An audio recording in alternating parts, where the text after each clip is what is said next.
esclavo es del pecado. Y el esclavo no queda en la casa para siempre. Y el esclavo no queda en la casa para siempre. El Hijo sí queda para siempre. Así que si el Hijo os libertare, seréis verdaderamente libres. Ellos dicen, ¿cómo dice que somos esclavos? Nunca hemos sido esclavos de nadie. Qué mentira tan tremenda. Los que conocen la historia de Israel, sobre todo la historia del Antiguo Testamento y una parte del Nuevo Testamento, saben que es la mentira o la ignorancia más grande que podía decir un israelita, porque ellos no fueron siempre libres. Gloria a Dios. Pueden sentarse, hermanos. Gracias por estar de pie mientras dirigimos la palabra de Dios. El tema de esta mañana es verdaderamente libres.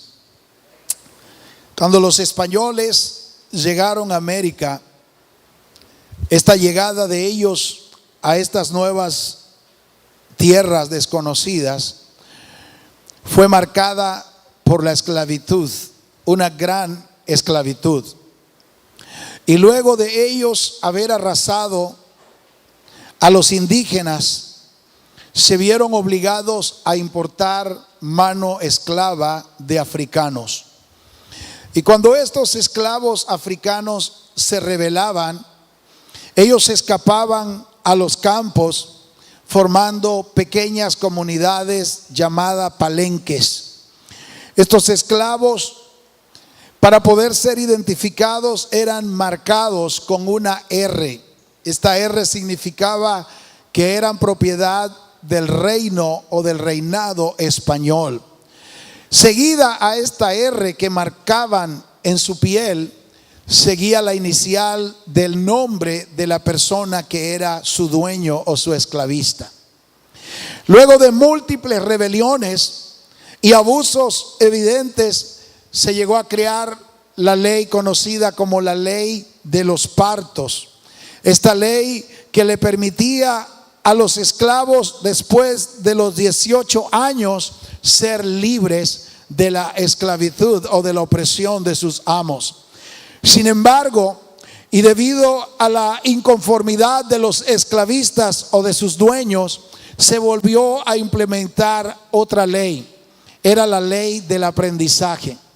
La ley del aprendizaje decía que aún así, cuando ya habían cumplido 18 años y tenían derecho a la libertad, debían quedarse 7 años más trabajando en las casas de sus amos para aprender a adaptarse a su nueva vida de hombres y de mujeres libres. Lo que de alguna manera los mantenía en una esclavitud casi permanente. Este era el pretexto para ellos mantenerlos todavía esclavos. Hermanos, la lucha por la verdadera libertad nunca ha cesado en la mente del hombre, pues hay muchas formas de esclavitud. Existen otras formas de esclavitud parecidas a esta que acabo de mencionar. Por ejemplo, la esclavitud física, que pareciera que ya ha sido abolida según las leyes. Amén. Pero aunque esta esclavitud física ha sido abolida en papel, hay otros tipos de esclavitud que todavía mantienen al hombre subyugado o esclavo. Todavía persiste la esclavitud en la mente del ser humano. Tal vez no es la misma esclavitud física, tal vez no es la misma esclavitud en una cárcel física, pero hay esclavitud emocional, hay esclavitud espiritual, hay esclavitud social. Hay muchas formas en las que los hombres todavía siguen siendo esclavos de algo o de alguna cosa. Hay personas que todavía viven atadas o esclavas del pecado. Son libres, andan por las calles. Sin embargo, ellos están atados por algún vicio. están atados por alguna práctica, están atados por algún arraigo cultural. Hay otros que son esclavos, pero del miedo. Se hallan atados por el temor, por la ansiedad y por las corrientes de este mundo, por las modas de este mundo, por los hábitos que el mismo infierno ha implementado como parte de la cultura. Es algo tal vez conocido porque se ha vuelto muy popular en esta semana el término, creo que le llaman los Terians, algo así, que es la moda, que es una atadura a la vez de jóvenes creer que son animales o bestias y se disfrazan de animales y actúan como animales.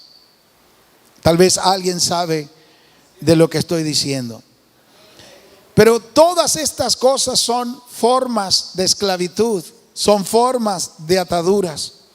El pueblo de Israel, este mismo pueblo que le estaba diciendo a Jesús: nosotros nunca hemos sido esclavos de nadie.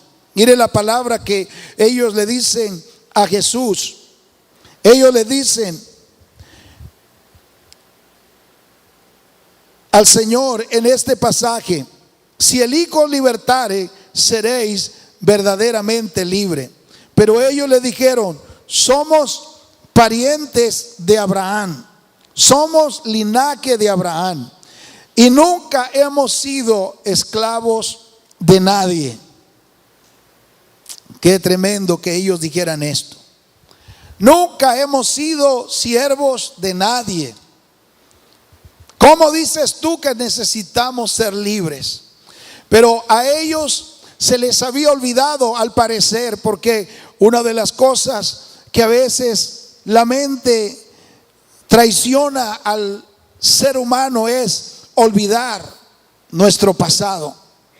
A ellos se les había olvidado cuánto habían sufrido. A ellos se les había olvidado de cuántas formas ellos habían sido esclavizados a lo largo de su historia. Si hay un pueblo que ha sido esclavizado, perseguido, vituperado, ha sido el pueblo de Israel. Ellos habían estado en la esclavitud de Egipto. ¿Cuántos recuerdan la esclavitud que vivieron, según la Biblia, en el país de Egipto? Ellos habían vivido el exilio bajo los asirios. Ellos también habían sido dominados por el imperio babilónico. Ellos habían sido conquistados por el imperio persa. Ellos habían estado bajo el control de los griegos.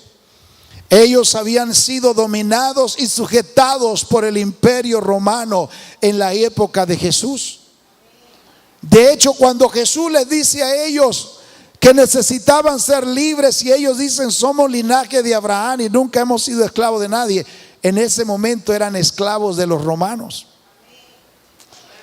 Pero su mente les estaba traicionando, les estaba diciendo a ellos: somos libres.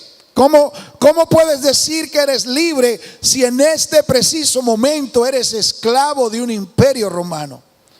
Si los babilónicos, si los persas, si los griegos han sido el pueblo que los ha domado a ustedes, pero ustedes sienten que son libres cuando realmente son esclavos. Cada una de estas dominaciones que habían ejercido estos imperios, y de cada una de las que ellos habían salido por la misericordia de Dios, hermano, habían sido liberaciones temporales. Porque cada vez que salían de una liberación, cuando se arrepentían, volvían a caer en desobediencia contra Dios y volvían a ser otra vez esclavizados por algún pueblo. Así que ellos habían convertido su libertad y su esclavitud en un ciclo temporal. A veces libre, a veces esclavos, a veces felices, a veces tristes, a veces en abundancia y otras veces en escasez. ¿Por qué, hermano? Porque la verdadera libertad que ellos necesitaban solamente provenía de Dios. Y ellos estaban en una enemistad contra Dios. Y esta enemistad los llevaba a ser esclavizados. La libertad que este mundo necesita, amados hermanos, no viene de la política, viene de Dios. La verdadera libertad que el ser humano necesita no viene de los hombres, viene de Dios. Solo Dios. Por eso Jesús le dice: hasta cuando el Hijo los liberte, ustedes realmente serán libres. Por eso en esta mañana necesitamos verdaderamente conocer a Dios para conocer la libertad. Solo el que está en Cristo puede experimentar la verdadera libertad. Solo el que ha conocido a Dios puede decir que ha conocido la verdadera libertad. La verdadera libertad no es estar fuera de una cárcel. La verdadera libertad no es estar caminando por las calles. La verdadera libertad es cuando Jesús rompe las cadenas interiores, las ataduras internas, las ataduras emocionales, las ataduras espirituales y las ataduras culturales que todos arrastramos en alguna vez de nuestra vida. Mi padre nunca pisó una cárcel. A mi padre nunca se lo llevaron preso los guardias. Pero mi padre era esclavo. Mi padre tenía una cárcel. Una cárcel donde vivió por 45 años. La cárcel del vicio. La cárcel del cigarrillo. Mi padre no podía vivir sin el cigarrillo. Usted tiene que vivir esto para entenderlo. Pero cuando él no tenía dinero para comprar cigarrillo, mi padre entraba en un estado de ansiedad. Su estado, su humor cambiaba de alegre a molesto, porque necesitaba salirse de esa cárcel. Se sentía oprimido, se sentía atado. Y cuando mi padre fumaba un cigarrillo, era como que salía de la cárcel, como que alguien lo sacaba y se sentía libre. Pero cuando le volvía a hacer falta el cigarrillo, es como que otra vez lo encerraban. 45 años metido en una cárcel, 45 años atado, 45 años preso, caminando por las calles. Tal vez jactándose: nunca he ido preso, nadie me ha arrestado, nunca he estado en una cárcel. Pero la cárcel de él era una cárcel más fuerte, era una cárcel más angustiante, porque no solamente él estaba preso, sino todos los que vivíamos a su alrededor, todos los que vivíamos en la casa, también éramos afectados por esa opresión, esa atadura, hasta que después de 45 años de no poder vivir sin el cigarrillo, un día, hermano, lo que no pudo hacer la ciencia, lo que no pudo hacer un consejero, lo que no pudo hacer mi mamá por 45 años, un día el Señor Jesús llegó a lo interno de su corazón y rompió esas cadenas. Por eso Jesús dijo: si el Hijo los liberta, serán verdaderamente libres. Aleluya. Usted no es libre porque está aquí esta mañana. Usted no es libre porque no está en una cárcel en esta mañana. Usted es libre cuando el Señor Jesús le hace verdaderamente libre. Aleluya. Puede ser que estemos aquí. Puede ser que hemos levantado las manos. Puede ser que, hermanos, circulamos o transitamos libremente por nuestro pueblo. Pero quién sabe si adentro de nosotros también hay cárceles. Los judíos le dijeron a Jesús: somos linaje de Abraham y nunca hemos sido esclavos. Pero eran esclavos, habían estado esclavizados. No podían ver, hermanos, que habían vivido bajo una esclavitud de la que no se podían zafar, y que Jesús había aparecido para romper las cadenas y abrir las puertas de esas cárceles y hacerlos, como el Señor Jesús mismo dijo, verdaderamente libres. ¿Sabe lo que significa verdaderamente libres? Que ya no vas a volver nunca más a esa cárcel, que ya no vas a vivir más atado a esos vicios, que ya no necesitarás más regresar al lugar de donde Dios te sacó, porque el Señor verdaderamente te libertó. Aleluya. Alguien aquí esta mañana sabe de lo que estoy hablando. Tú no puedes ser libre por tu propia fuerza. Hay cosas, a veces es nuestro pasado, a veces son traumas, a veces son golpes que personas nos dieron y se quedan allí en nuestra mente para hacernos esclavos de esas heridas, de esos golpes o de esas experiencias. Y estamos dentro de la iglesia y cantamos alabanza. Mire, hermanos, no piense que todo el que pasa a un altar a llorar está llorando en la presencia de Dios. Hay muchas personas que no están llorando porque han sido tocados por Dios, sino porque no pueden desprenderse de culpas, no pueden desprenderse de amarguras, no pueden quitarse algunos dolores de los que el Señor ha querido hacerlos libres, de los que el Señor ha querido abrirles la puerta para que salgan, y vienen al altar y lloran, pero no es un llanto de libertad, no es un llanto de gozo y de alegría, es un llanto de culpa, es un llanto de dolor y tristeza, es un llanto de alguien que está en una cárcel. Porque por más que llora, por más que viene a la iglesia, otra vez regresa al lodo, otra vez regresa a la cárcel. Viven encarcelados. Y uno dice, pero si ayer lo vi en la iglesia, míralo donde está. Pero si ayer estaba cantando, mira lo que está haciendo. Pero si yo lo vi llorando, yo la vi allí con los ojos todos quebrantados, pero no era en la presencia de Dios. Era un llanto de alguien que está en una cárcel. Era un llanto de alguien que está preso. Es el llanto de alguien que está clamando desde adentro de la cárcel: háganme libres, sáquenme de aquí porque no puedo. Aleluya. El diablo es experto encarcelando a muchos. El diablo es experto metiendo en la cárcel a personas que dicen que son hijos o hijas de Dios, y él los encierra. Pensamientos, ideas, cosas de las que ya debimos dejar atrás, pero siguen siendo nuestra propia cárcel. ¿Cuántos alaban al Señor en esta mañana? Mire, ayer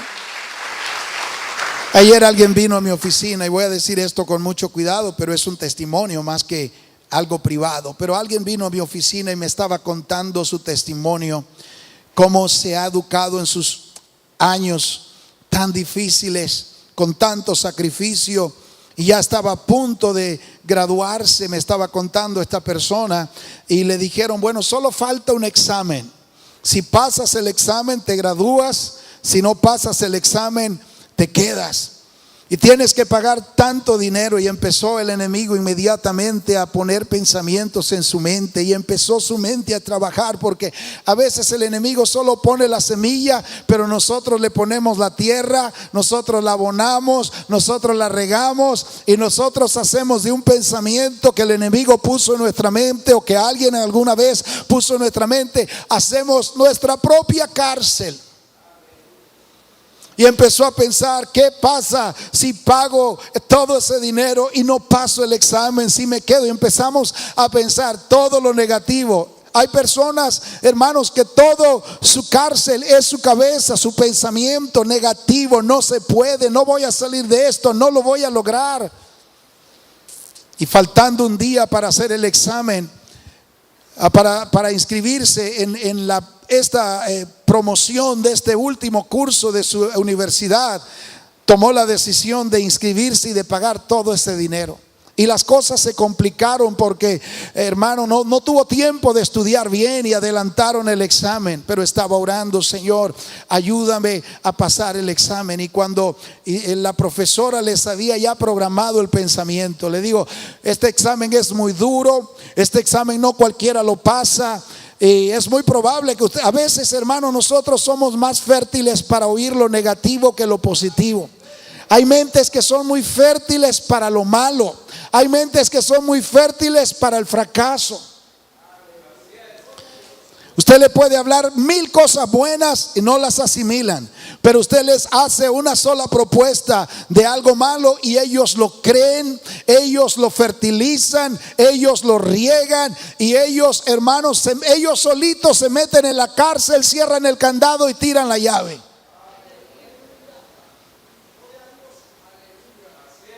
Dicen: voy a ver si esto funciona, pero yo creo que no va a funcionar.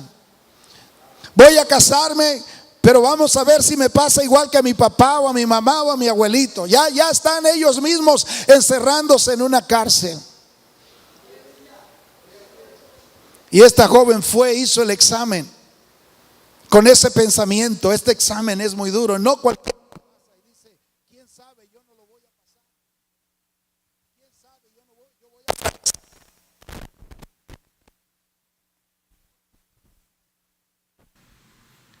Salió el anuncio. Uno de todos los que hicieron el examen fracasó. ¿Qué cree que pensó esta persona?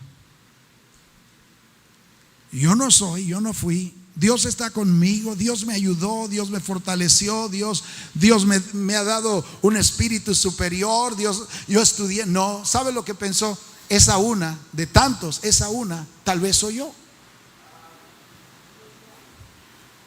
Y no sé si está aquí, pero gloria a Dios, porque Dios a veces en nuestras debilidades nos fortalece y nos ayuda.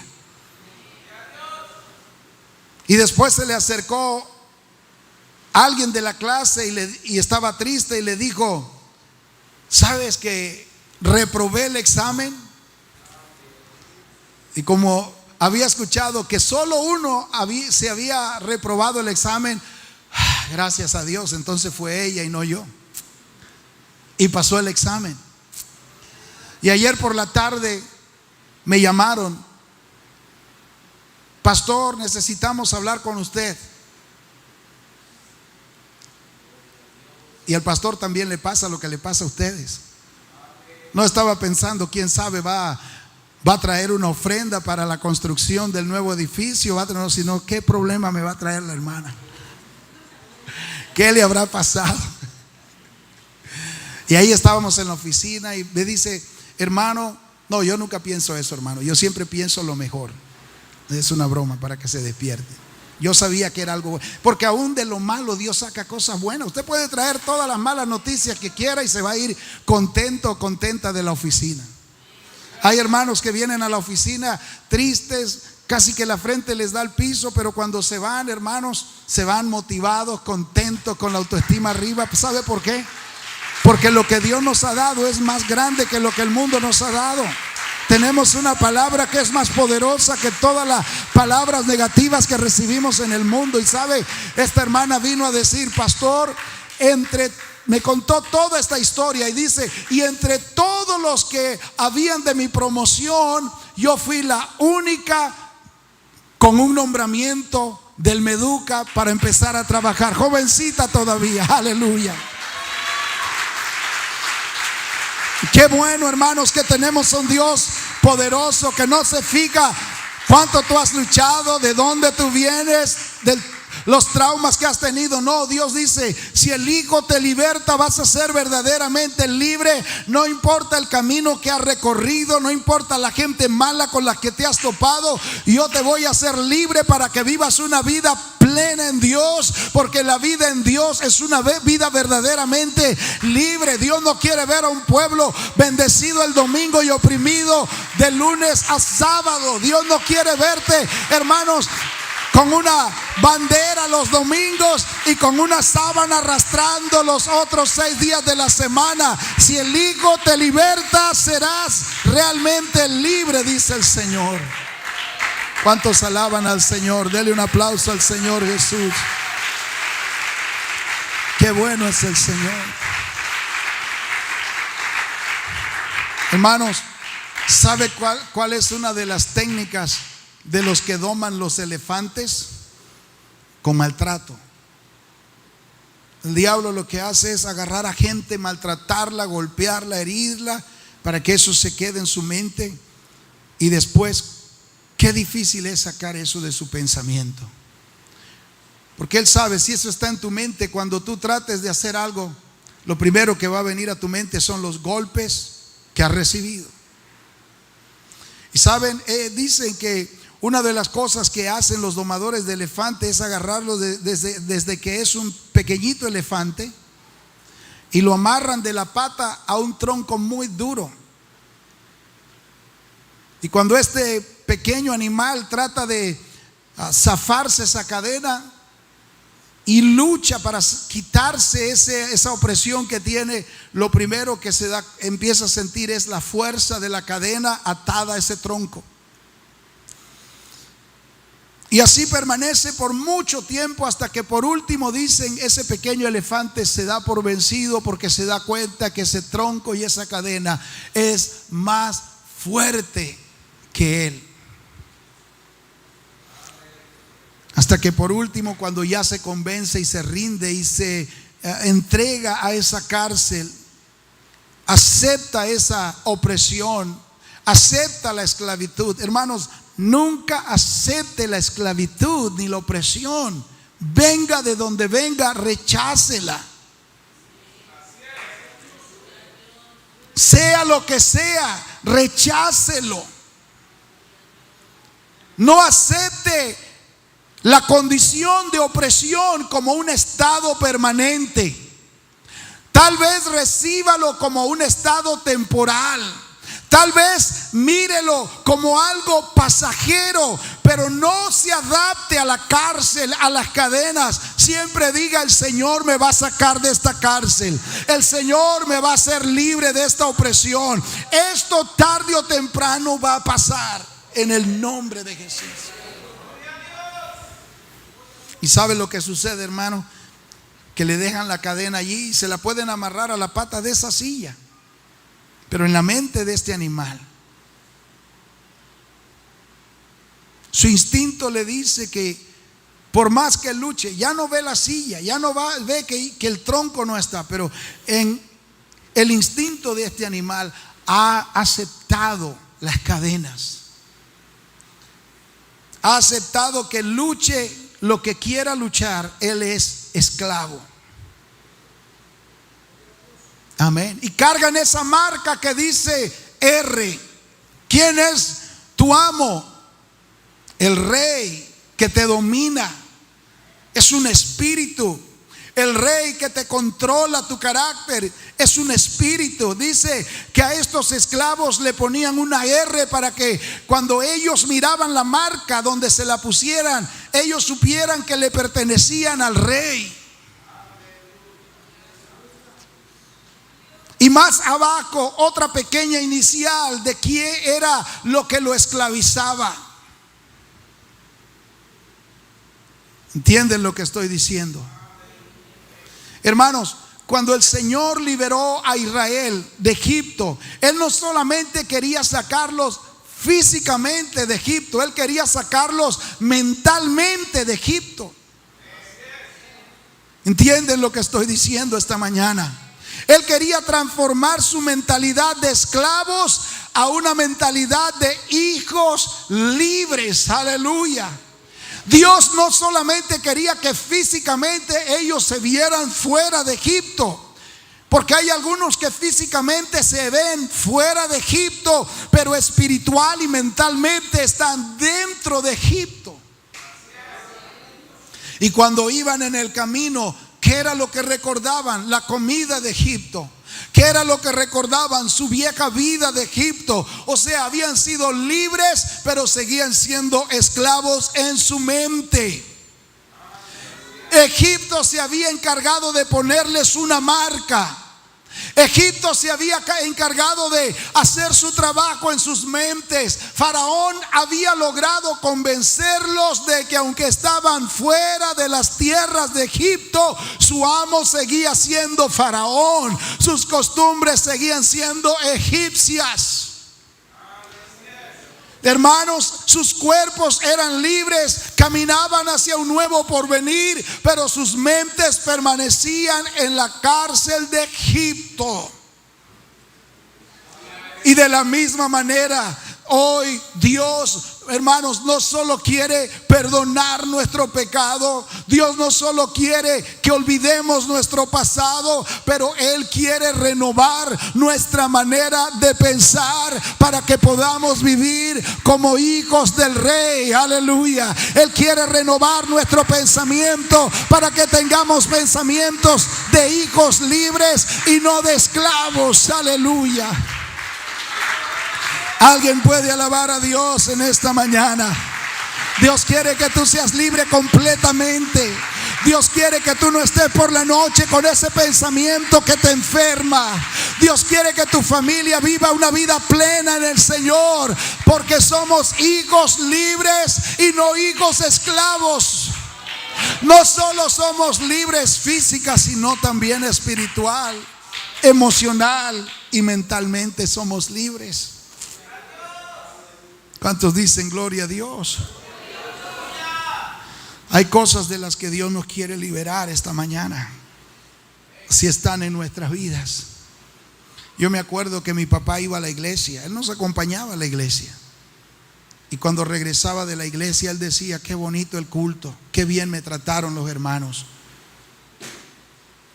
Pero cuando esa atadura empezaba, hermanos, a pedir, cuando esa ansiedad empezaba a reclamar, otra vez tenía que ir a la cárcel. Él quería ser libre, a él le gustaba la iglesia, él se sentía bien con los hermanos, pero tenía una cárcel.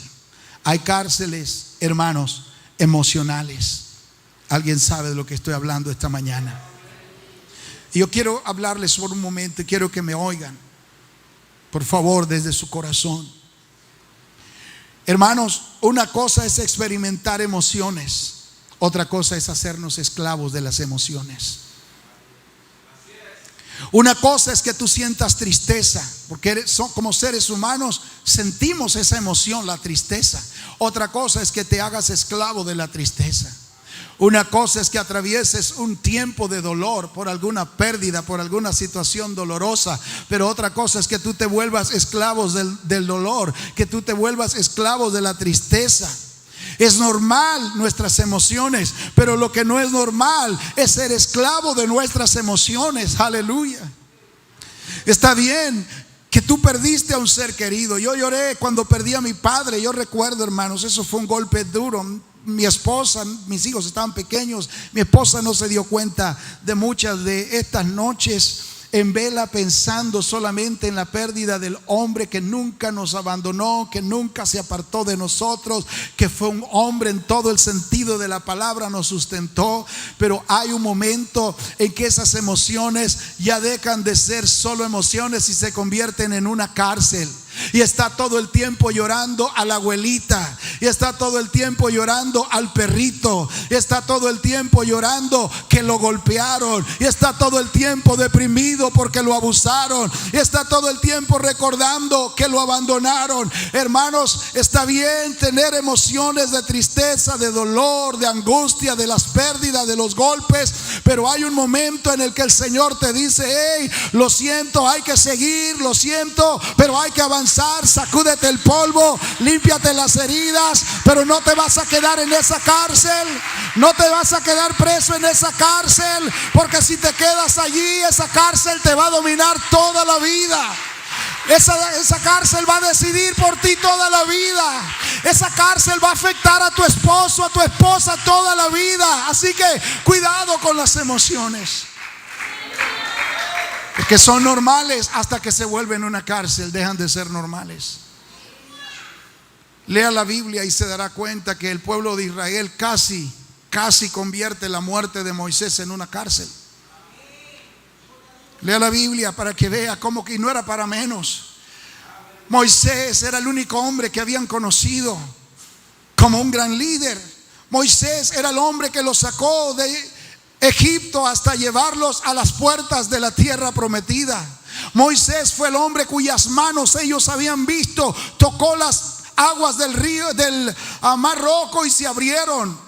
Oró y Dios hizo grandes milagros. Pan vino del cielo. Así que, hermanos, no era para menos que cuando Moisés murió ellos estuvieran llorando y estuvieran derramando todas sus emociones. Había tanto luto, y la ley judía decía: por 30 días vas a guardar luto, por 30 días vas a llorar, pero después de los 30 días se tiene que acabar el luto. Después de los 30 días ya no puedes seguir endechando al muerto, porque hay vida después de la muerte. Aleluya. Hay victoria después de una derrota. Hay alguien que se va a levantar después de una caída. Si usted no hace de sus emociones una cárcel. Todos estaban llorando por 30 días. Incluso el nuevo líder Josué estaba confundido. Oh, Dios mío, yo no soy como Moisés. Mis pies no caben en las sandalias de Moisés. Yo no tengo pero ni la pizca de lo que tenía Moisés. Y sabe, a los 30 días, ¿cuántos dicen 30 días? Yo no sé, hermano, si usted ha estado pasando tiempos de dolor, tiempo de tristeza, tiempo de pérdida, pero todos nuestros dolores, todas nuestras pruebas y todos nuestros malos tiempos tienen caducidad. Aún la más terrible de las pérdidas tiene que ser olvidada para que Dios pueda hacer nacer algo nuevo. Aún las más grandes pérdidas tienen que ser echadas a un lado para que nazca una nueva planta de bendición, para que pueda florecer la victoria. Tienes que quitar a un lado tus emociones. Y tal vez este es tu día 30. Tal vez hoy es el día en que tienes que limpiar tus lágrimas. Tal vez este es tu día en que tienes que echar a un lado el luto, el duelo y el dolor. Y Dios le dice a Josué, porque mire, hermano, Dios es un Dios que se compadece de nosotros, porque estuvo en nuestro lugar. Él fue tentado en todo. Dios no ignora el dolor humano, porque Él hizo al ser humano. Él sopló su espíritu en el ser humano. Amén. ¿Cuántos alaban al Señor? Pero Dios le dice a Josué: yo te entiendo, yo también estoy sufriendo esto, a mí también me duele, pero así es la vida. Aleluya. A veces estás arriba, a veces estás abajo. A veces hay mucho, a veces hay poco. A veces hay calor en el hogar, a veces hay frío en el hogar. A veces pareciera, hermano, que te quieres meter dentro del cuerpo de tu esposa o de tu esposo, del amor, del cariño, del afecto. Pero hay otras temporadas en que quisieras apuntarle con la pistola porque estás pasando por un mal tiempo. Pero el Señor dice: yo lo entiendo, Josué, pero quiero que sepas que los milagros, las cosas sobrenaturales y todo lo que hizo Moisés, no fue Moisés, fui yo en la vida de Moisés. Y como estuve con Moisés, voy a estar contigo. Dile al pueblo que deje de llorar a Moisés. Dile al pueblo que se salga de esa cárcel. Dile al pueblo que ya yo los he hecho libres, que ya salieron de Egipto, que tienen que marchar, porque adelante hay cosas mejores. Hermanos, escúchenme. Hay novias que lloran y hay novios que lloran. ¿Cuántos aquí lloraron una novia o un novio? Ninguno, ¿verdad? Qué bueno. Yo fui el único. A veces lloramos cuando perdemos dinero, cuando perdemos un trabajo. A veces lloramos cuando una persona en la que confiábamos se va y nos traiciona. Amén. Todos sufrimos, todos pasamos por esas temporadas. Tenemos que llorar, llore todo lo que quiera. Pero tenga cuidado de no hacerse un esclavo. Tenga cuidado de no tener en su cuerpo una marca que diga tu rey que te domina, al que tú le sirves, es aquella experiencia. Amén. Porque hay un tiempo, dice el sabio Salomón en Eclesiastés capítulo 3, hay un tiempo para endechar, pero hay un tiempo para dejar de endechar. Hay un tiempo que es para llorar, pero hay un tiempo que es para reír. Hay un tiempo de oscuridad, pero hay una luz del alba que se avecina después de la noche. Aleluya. Yo sé de lo que le estoy hablando. Yo sé porque he estado allí, aleluya. Pero nunca dejaré que esas cosas se conviertan en una cárcel que esclavice no solamente a mí, mi pensamiento, sino a mis hijos y a mi esposa y a ustedes, y las cosas que Dios quiere hacer mañana y que no las podrá hacer porque estoy dentro de una cárcel. Los que han estado en una cárcel saben cuán miserable es una cárcel. Es oscura, es fría, es solitaria, no hay buena comida.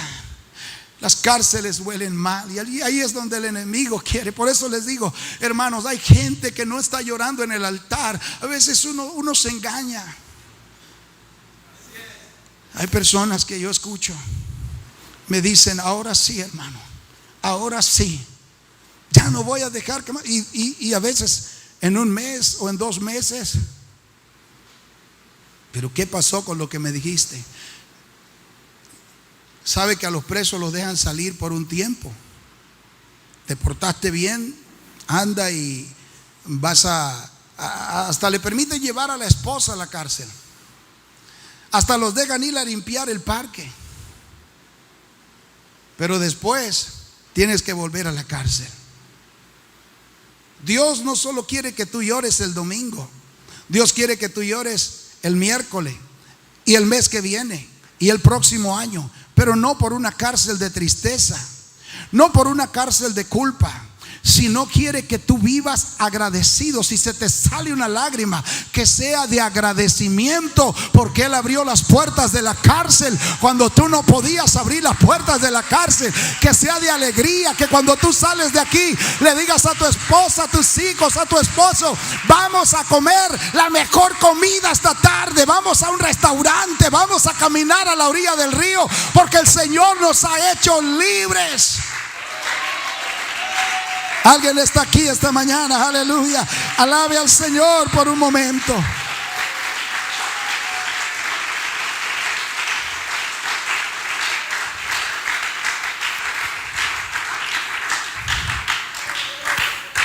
Dios quiere hacernos libre del miedo.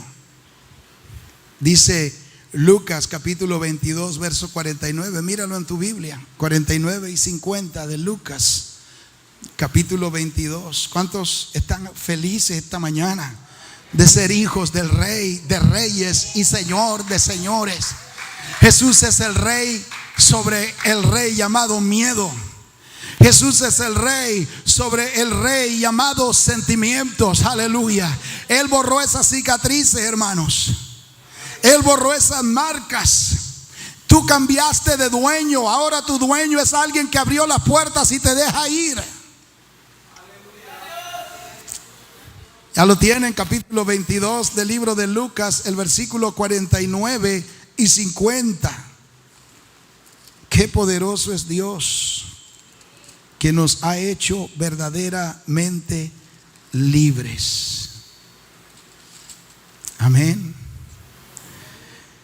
Dice la palabra de Dios: y uno de ellos hirió al siervo del sumo sacerdote y le cortó la oreja derecha.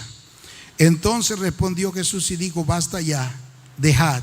Y tocando su oreja, lo sanó. Quiero que mire aquí lo que hace el miedo, hermano. Este hombre se llamaba Malco, era un soldado, siervo del sumo sacerdote. Ahora, estaba mirando, ¿sabe lo que significa el nombre Malco? Malco significa hijo del rey. Pero el hijo del rey acababa de ser herido. Alguien le acababa de causar una marca, le acababa de cortar su oreja. El hijo del rey estaba aterrorizado porque, hermanos, ese golpe de esa espada no era para la oreja, era para la cabeza. Y tal vez en un movimiento audaz, en vez de cortar su cabeza, solo cortó su oreja. Y ahora el hijo del rey está haciendo lo que haría cualquiera de ustedes cuando se da un golpe. Se toca la herida y se mira. No siento mi oreja, hay sangre, Dios mío. Y ahí vino el miedo al corazón de Malco.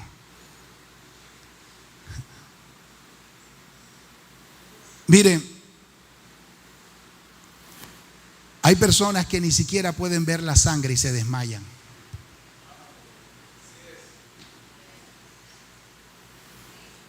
Había un hermano en la iglesia de Chiriquí que era enfermero, se había graduado de enfermero y le dieron el primer trabajo y se fue al hospital donde lo contrataron.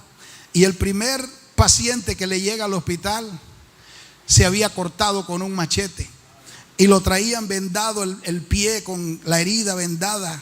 Y lo llevan y le dicen: fulano, corre, llévalo al salón para coserle esta grave herida y quítale eso. Y empieza, y cuando el hombre va contento, su primer día de trabajo, pero cuando llega y quita este trapo, esta venda que le habían puesto en el pie, inmediatamente ve la herida y la sangre que está fluyendo y se desmayó, hermano. Se puso pálido, se le viraron los ojos, cayó al suelo. Y el hombre de la herida, el hombre que está ahí en la camilla, tuvo que bajarse de la camilla, agarrar al enfermero y montarlo en la camilla, ir a buscar al doctor para que lo... Hay gente así, hermano. Amén. Están heridos, pero aún con su herida pueden ayudar a otros. Han sido golpeados, pero no han dejado que ese golpe los encarcelan, sino que pueden orar por otros.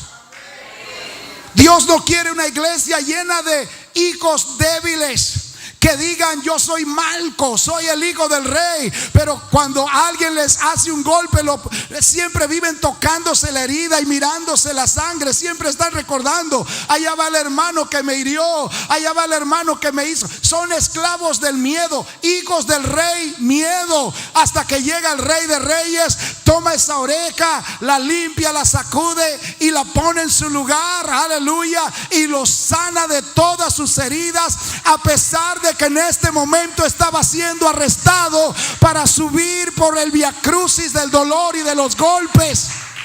¿Sabe por qué? Porque el Rey de Reyes ha venido para sanar todas nuestras heridas.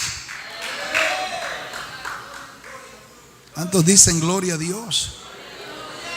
Esclavos. Hay otros que son esclavos de la politiquería. Amén. Amén, hermano. Hay algunos que se hacen esclavos de los hombres. Dependen de los hombres, confían en los hombres y se encierran en esa cárcel. Hermanos, la política ha afectado, pero negativamente, la fe de muchos a lo largo de la historia. Si usted lee, y déjenme predicarle, porque no predico hace como 3 semanas, no predico yo aquí en la iglesia. Usted sabe lo que veía la mayor parte de los que seguían a Jesús, sus discípulos, lo que veían en Jesús. No veían un Salvador espiritual, no veían a un Salvador del reino de Dios, veían a un líder político.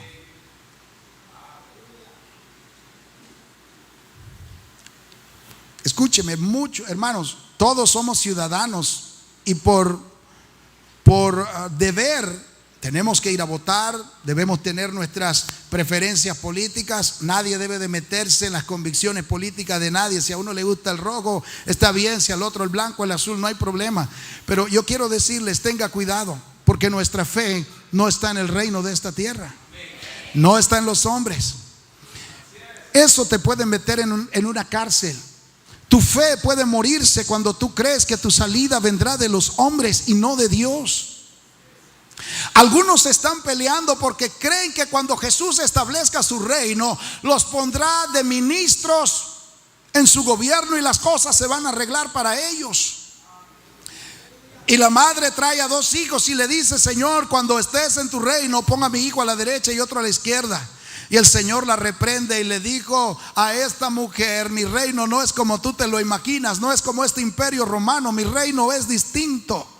El Hijo del Hombre no vino para ser servido, vino para servir y vino para dar su vida en rescate. Oh, hermanos, estaban esclavizados, estaban en una cárcel política porque ellos creían que Jesús sería un líder político que resolvería sus problemas. Usted sabe por qué Jesús, en parte, no es la razón principal, vendió a Jesús. Porque Judas creía que el Señor lo pondría en una buena posición, arreglaría la situación de todos ellos. Y cuando escuchó hablar a Jesús de que moriría, lo vendió al precio de un esclavo. Todas sus expectativas se derrumbaron porque estaba en una cárcel política. La política mata la fe del pueblo de Dios. Incluso cuando ya por último están oyendo a Jesús hablar de su partida, Jesús está a punto de partir. En el capítulo 1 del libro de Hechos, escuche la pregunta que ellos le hacen al Señor. Escuche esta pregunta. Esto es, hermanos, algo que la iglesia necesita escuchar en esta mañana. Necesitamos ser libres, realmente libres. Aleluya. Amén.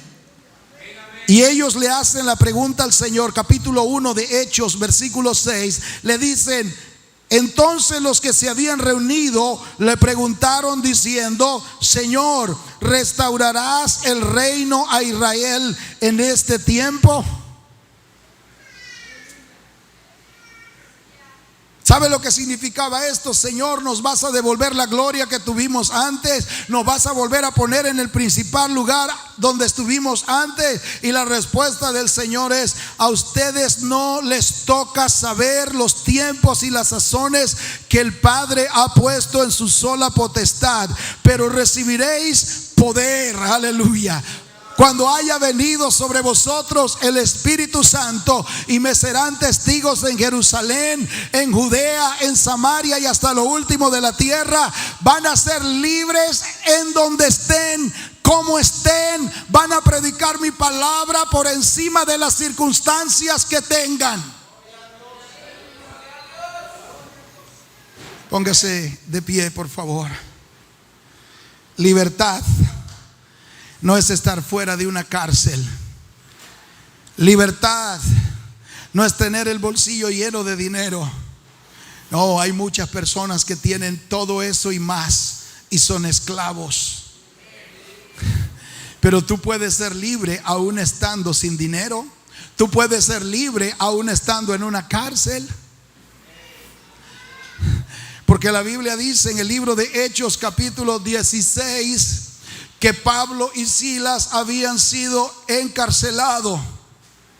Y estando en la cárcel, hermanos, hay personas que están fuera de una cárcel física, pero están dentro de una cárcel emocional. Hay personas que ya no comen, ya no duermen bien. Hay muchos que están a punto de perder sus hogares, sus matrimonios, porque sus cárceles no son cárceles físicas, son cárceles emocionales y espirituales. Por eso Jesús dijo: hasta que Jesús, el Hijo de Dios, no los haga libre, no serán verdaderamente libres. Y cuando uno es verdaderamente libre, uno sabrá: en cualquier terreno que me pongan, yo soy libre. En cualquier trabajo que me den, yo soy libre. En cualquier iglesia donde yo esté, yo soy libre. En cualquier templo donde me toque congregarme, yo soy libre. Aleluya. Porque la cárcel no son 4 paredes con puertas de hierro. La cárcel puede ser espiritual, mental o emocional.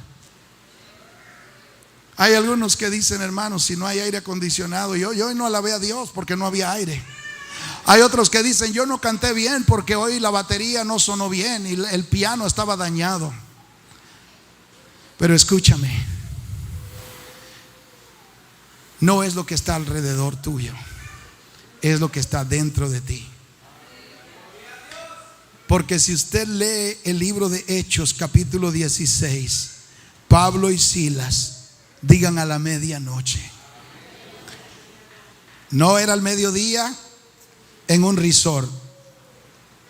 No era a las 10 de la mañana cantando en el coro de la iglesia. Era a la medianoche. Y los habían mandado a poner en el calabozo, dice la Biblia, de más adentro. ¿Saben lo que era el calabozo de más adentro? El calabozo de más adentro es la cárcel de máxima seguridad.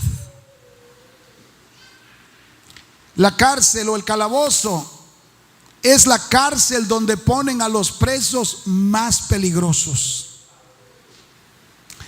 El calabozo es la cárcel donde ponen a los presos que se portan mal a pagar un castigo.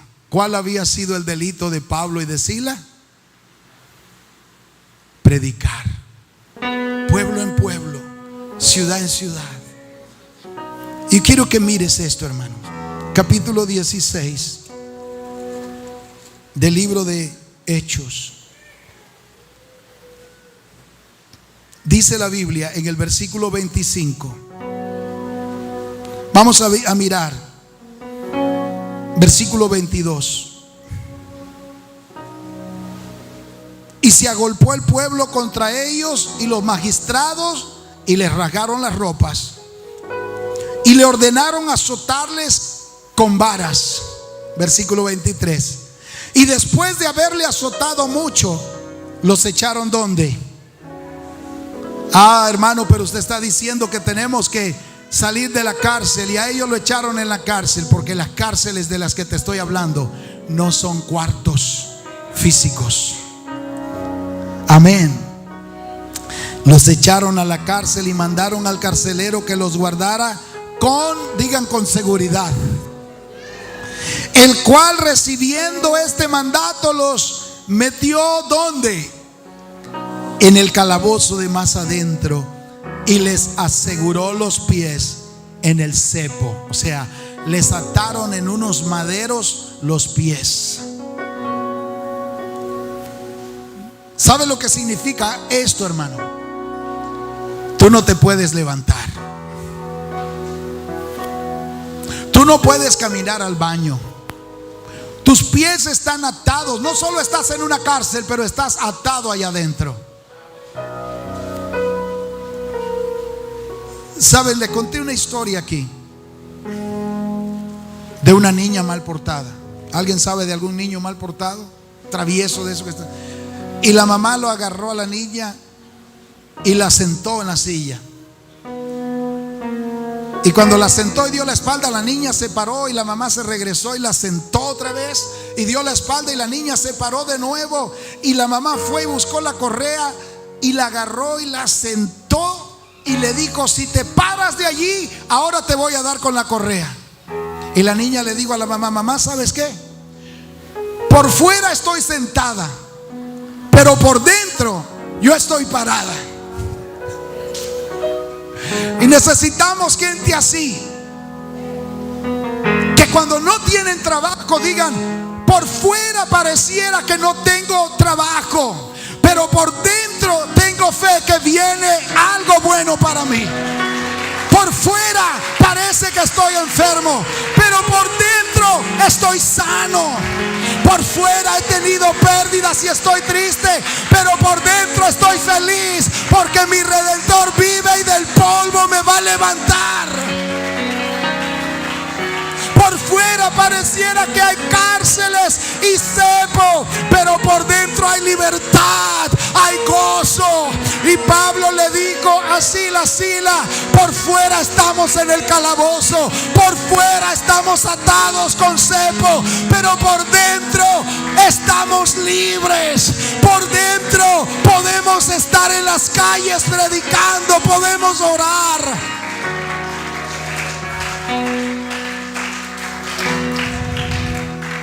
Entonces, versículo 25: a la medianoche, hay algunos que solo oran cuando todo está bien. Hay algunos que solo cantan cuando todo está bonito de día. Pero a la medianoche oraron Pablo y Silas y dijeron: vamos a cantar. No cantaron coros de esos que uno ni entiende, de esos coros modernos que uno no sabe ni qué es lo que significa esa letra, sino que cantaron himnos. De esos himnos que parecieran una oración que sale de lo profundo del alma. ¿Cuáles eran esos himnos? La Biblia no dice cuáles eran, pero eran himnos empapados de amor por Dios. Eran himnos que salen de un alma libre, que no está presa de circunstancia. Por eso es que Pablo dijo: nosotros estamos presos. Pero Pablo dice: pero la palabra de Dios no está presa. Vamos a cantar himnos. Y los presos lo oían. Imagínense a los presos escuchando allá dentro de ese calabozo a dos hombres en el cepo, y estaban cantando con tanta fuerza. Ellos decían: no han comido pan, están entre las ratas, están en un lugar frío y maloliente, pero pueden cantar. ¿Sabe por qué, hermano? Porque las cárceles se las fabrica usted y yo. Nosotros fabricamos nuestras propias cárceles y nos metemos en esa cárcel y nos convencemos que de esas cárceles no vamos a salir hasta que Jesús aparece y les dice: si el Hijo os libertare, seréis verdaderamente libres. Después de 45 años de religión, después de 45 años de cigarrillo tras cigarrillo, un día mi papá dijo: lo que necesito no es un culto más, lo que necesito no es un predicador más, lo que necesito es: si el Hijo me liberta, yo seré libre. Hermanos, y créanme, la familia de mi papá, los vecinos, los amigos, la gente que lo conocía, no podía creer que mi papá no fumaba. Cuando mi papá se iba por allá debajo de un palo, ahí íbamos nosotros. Mi mamá: vayan a ver si va a fumar, porque no podíamos creer que el hombre que buscaba donde habían 5 centavos para comprarse un cigarrillo por 45 años, ahora ya no fumaba. ¿Sabe por qué? Porque el hombre no puede, la política no puede, los brujos no pueden. Pero el Señor un día abrió las puertas y le dijo: sal de esa cárcel. Y si usted tiene una cárcel en esta mañana que nadie sabe, venga al altar y dígale al Señor: yo quiero ser verdaderamente libre esta mañana. Yo quiero salir de esta cárcel en esta mañana. Dígale al Señor: yo quiero cantar himnos desde la cárcel donde yo estoy. Estoy enferma, estoy sin trabajo, estoy pasando mi peor temporada en la familia. Yo quiero salir de esa cárcel. Yo quiero cantar en esa cárcel. Es tiempo de dejar de hacer de los problemas una cárcel. Oh Señor, esta mañana